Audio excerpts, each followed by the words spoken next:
இப்போ நம்ம பீட்ரூட் பொரியல் தாங்க செய்ய போகிறோம். இது ரொம்ப எளிமையாக பிகினர்ஸ் கூட செய்யலாம். கிராமத்தில் செய்கிற மாதிரி செய்யலாம். பீட்ரூட் பொரியலுக்கு தேவையான பொருட்கள்: பீட்ரூட்டை செதுக்கி வச்சுருக்கேன், பெரிய வெங்காயம், பச்சை மிளகாய், தாளிப்புக்கு கடுகு, உளுந்தம்பருப்பு, கொஞ்சம் கடலைப்பருப்பு, உப்பு, எண்ணெய். இப்போ வாங்க எப்படி செய்கிறதுன்னு பார்க்கலாம்.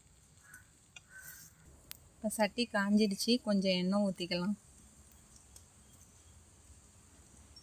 இப்போ எண்ணெய் காஞ்சிடுச்சு, கடுகு, உளுந்தம்பருப்பு போட்டுக்கலாம்.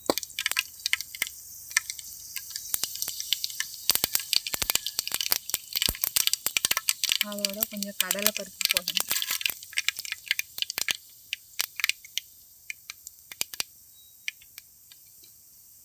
இப்போ வெங்காயம், பச்சை மிளகாய் போடணும்.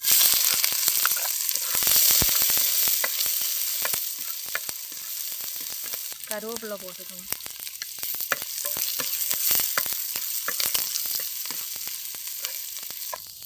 வெங்காயம் நல்லா வதங்கிட்டு இப்போ பீட்ரூட் போட்டுக்கலாம்.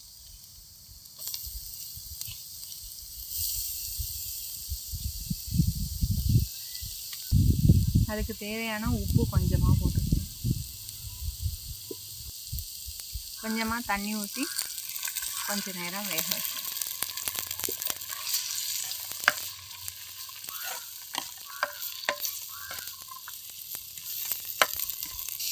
இப்போ பீட்ரூட் நல்லா வெந்துடுச்சு. இதில் கொஞ்சம் தேங்காய் பூ போட்டு இறக்கிக்கலாம்.